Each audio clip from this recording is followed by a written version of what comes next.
السلام علیکم ورحمۃ اللہ وبرکاتہ۔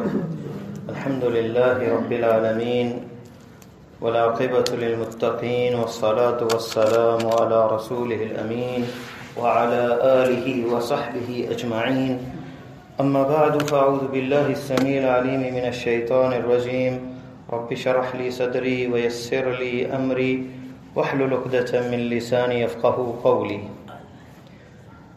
فعن النبي صلى الله عليه وسلم أنه قال إذا دخل رمضان فتحت أبواب الجنة وغلقت أبواب جهنم وسلسلة الشياطين، رواه البخاري ومسلم، وعند النسائي وتغل فيه مردة الشياطين۔ معزز سامعین، یہ حدیث صحیح بخاری اور مسلم کی ہے۔ نبی کریم صلی اللہ علیہ وسلم نے فرمایا، جب رمضان شروع ہوتا ہے جنت کے دروازے کھول دیے جاتے ہیں اور جہنم کے دروازے بند کر دیے جاتے ہیں اور شیاطین کو پابند سلاسل کر دیا جاتا ہے۔ سنن نسائی کی روایت میں یہ لفظ ہے، وَمَرَدَتْ الشَّيَاطِينَ، وہ شیاطین جو سرکش ہیں، جو محض شر پر مبنی ہیں، جو شرارتی ہیں، ان کو پابند سلاسل کیا جاتا ہے۔ دوسری روایات کے اندر مطلق لفظ ہیں کہ سلسلۃ الشیاطین۔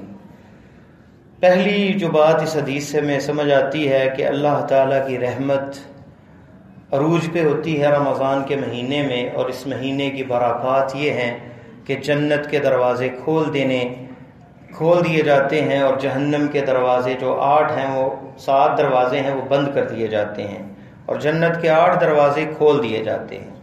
اور یہ اللہ کی رحمت پہ دلالت کرتی ہے یہ حدیث کہ اللہ تعالیٰ کی رحمت بڑی وسیع ہے اور یہ مہینہ رحمتوں والا مہینہ ہے۔ اللہ تعالیٰ چاہتے ہیں کہ بندے جنت میں جائیں، جہنم میں نہ جائیں۔ اس لیے ایک اور حدیث میں یہ لفظ آتے ہیں کہ اعلان کرنے والا یہ اعلان کرتا ہے، یا باغی الخیر اقبل، اے نیکی کرنے والے آگے بڑھو، ویا باغی الشر اقصر، اے گناہ کرنے والے اب تو باز آ جاؤ، اب تو رک جاؤ۔ وَلِلَّهِ عُتَقَا، اور اللہ آزاد کرتے ہیں جہنم سے، وَذَلِكَ فِي كُلِّ لَيْلَةٍ، اور ہر روز ہر رات جہنم سے بندوں کی گردنیں آزاد کرتے ہیں۔ تو یہ رحمت کا مہینہ ہے۔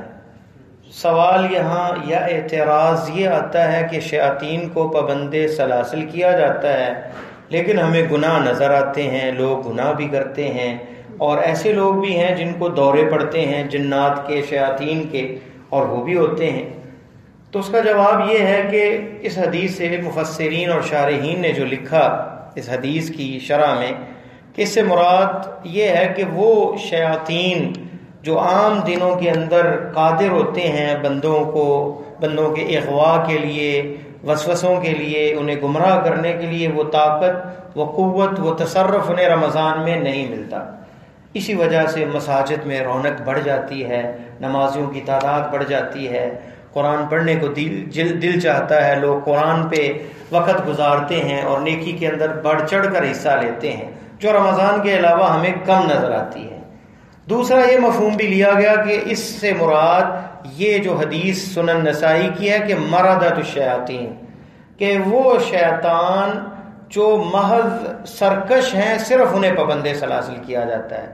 کیونکہ ایک اور حدیث جس میں آپ اعتکاف میں بیٹھے تھے اور آپ کو ملاقات کے لیے آپ کے خیمے میں آپ کی بیوی صفیہ رضی اللہ تعالی عنہا آتی ہیں، اور رمضان کا آخری عشرہ ہے۔ آپ دروازے تک انہیں چھوڑنے آئے تو دیکھا 2 انصاری صحابی گزرے، انہوں نے سلام کیا ہے، تو آپ نے انہیں الوداع کر کے انہیں بلایا اور انہیں کہا کہ یہ میری فلاں صفیہ بن حیی، یہ فلاں بیوی ہے میری۔ انہوں نے کہا معاذ اللہ، اے نبی اللہ، کیا ہم آپ پہ شک کرتے؟ فرمایا کہ شیطان انسان کے خون میں، انسان کے اندر ایسے گردش کرتا ہے جیسے خون گردش کرتا ہے۔ تو رمضان کا مہینہ تھا، اس کے باوجود آپ کے یہ جملے اس چیز پہ دلالت کرتے ہیں کہ شیطان کو وہ قوت تو نہیں ملتی، شیاطین کو جو عام دنوں میں ہوتی ان کی وہ کمزور ہو جاتی جو قوت ہے.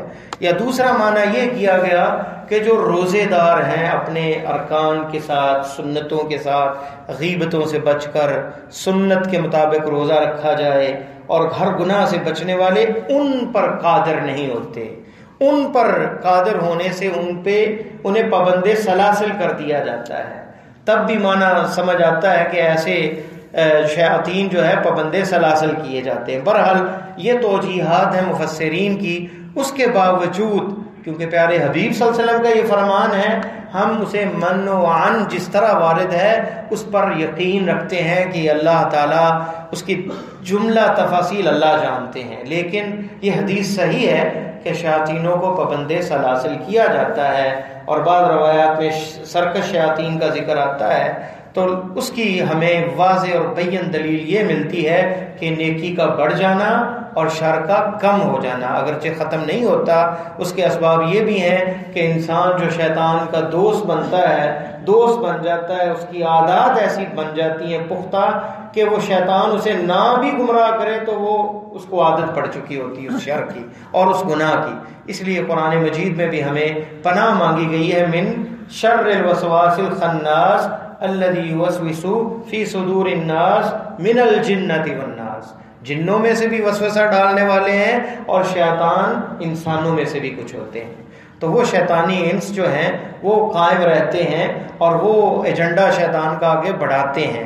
لیکن یہ ہے کہ رحمان کی، رب کی فوجیں غالب آ جاتی ہیں، اس لیے نیکی ہمیں رمضان میں زیادہ نظر آتی ہے. اور صحابہ کرام یہ دعا مانگا کرتے تھے، اللہم بلغنا رمضان بارک لنا فی شعبان. اللہ شعبان میں برکت ڈال ہمارے اس مہینے میں اور ہمیں رمضان تک پہنچا دے. تو رمضان تک پہنچنا یہ دعائیں کیا کرتے تھے.